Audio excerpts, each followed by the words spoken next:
चलिए बात करते हैं अगली बड़ी खबर की। आपको बता दें कि उत्तराखंड बीजेपी सरकार लगातार अब लोकसभा चुनाव को लेकर काफी गंभीर और चिंतित नजर आ रही है। गढ़वाल हरिद्वार लोकसभा सीट को लेकर मंथन जारी है। केंद्रीय नेतृत्व ने दावेदारों से फिर फीडबैक लिया है और जल्द प्रत्याशियों के नामों की जो घोषणा है वो कर दी जाएगी।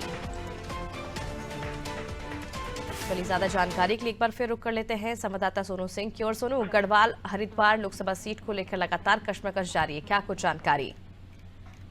देखिए, इस पर मंथन किया जा रहा है और देहरादून से लेकर दिल्ली तक मंथन का दौर जारी है और हम कह सकते हैं कि जो कशमकश है वो लगातार की जा रही है, क्योंकि दोनों ही सीटों पर जो नामों की घोषणा अभी तक नहीं हुई है, इससे साफ ये समझा जा सकता है कि पार्टी हाईकमान जो है नए जो दावेदार है उन पर दांव खेलने की जो है वो रणनीति बनाने की कवायद में जुटा हुआ है। चूंकि 3 प्रत्याशियों के नाम की घोषणा हो चुकी है और जो मौजूदा सांसद है उनके नामों को रिपीट किया गया, उन्हीं को दोबारा से चुनावी मैदान में उतारा जा रहा है और ऐसे में 2 सीटों पर जो पेच फंसा हुआ है, पार्टी हाईकमान ने एक बार फिर से इनका फीडबैक लिया है। और चूंकि दोनों ही सीटों की अगर हम बात करें, हरिद्वार लोकसभा सीट की बात करें, तो जो राजनीति के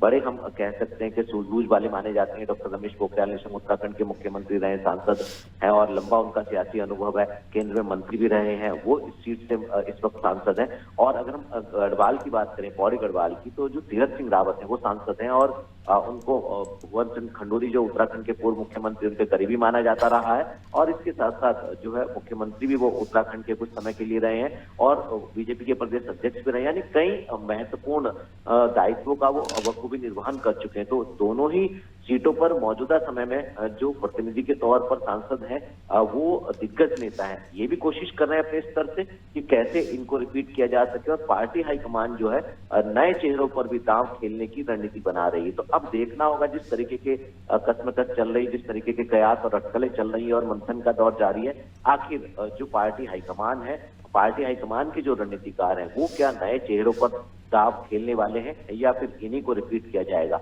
अब ये देखना होगा। बिल्कुल सोनू, लेकिन सवाल ये भी, क्योंकि हम देख रहे हैं लगातार कई राज्यों में भी ऐसा हुआ है और विधानसभा चुनाव के पहले भी हमने राज्यों में देखा था कि किस तरह से बीजेपी ने एक कदम आगे बढ़कर कांग्रेस से कहीं पहले जो प्रत्याशी उसकी घोषणा कर दी थी। लेकिन उत्तराखंड में अगर हम देखें तो लोकसभा चुनाव के मद्देनजर काफी ज्यादा देरी से बीजेपी कहीं ना कहीं यहाँ पर कदम बढ़ा रही है। क्या बीजेपी में कोई चेहरा नहीं मिल रहा है या फिर कांग्रेस से कहीं ना कहीं मुकाबले में बीजेपी कतरा रही है? क्या वजह देखी जा रही है, क्योंकि विपक्ष से लेकर लगातार सवाल उठा रहा है? देखिए, ये बात तो बिल्कुल सही है कि सत्ता पक्ष और विपक्ष लगातार आरोप और प्रत्यारोप की सियासत में मशगूल नजर आ रहा है और विपक्ष के तमाम नेता जो हैं वो जिस तरह से बयानबाजी कर रहे हैं और सत्ता पक्ष के नेता जो हैं वो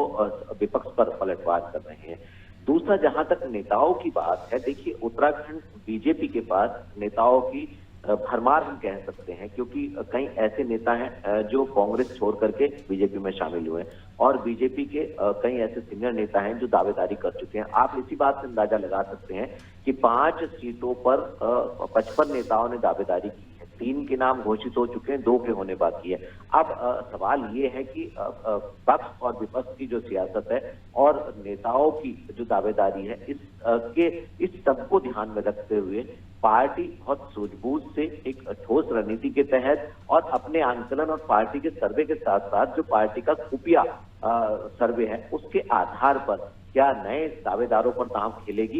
इससे इस बात का अंदाजा लगाया जा सकता है। अगर पार्टी को इन दोनों ही मौजूदा नेताओं के नाम पर चुनावी मैदान में जाने का अगर मंशा होती तो शायद इनके नामों की घोषणा पहले हो चुकी होती। कहीं ना कहीं पार्टी कुछ और विचार कर रही है और ऐसे में अब देखना होगा कि जो नए चेहरे हैं उनको पार्टी उतारेगी तो इससे क्या संदेश पार्टी देना चाहेगी।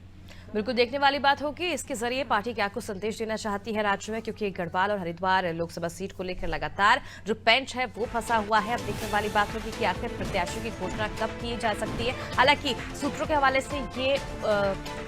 जानकारी मिल रही है कि 6 मार्च तक इन प्रत्याशियों की घोषणा कर दी जाएगी और लगातार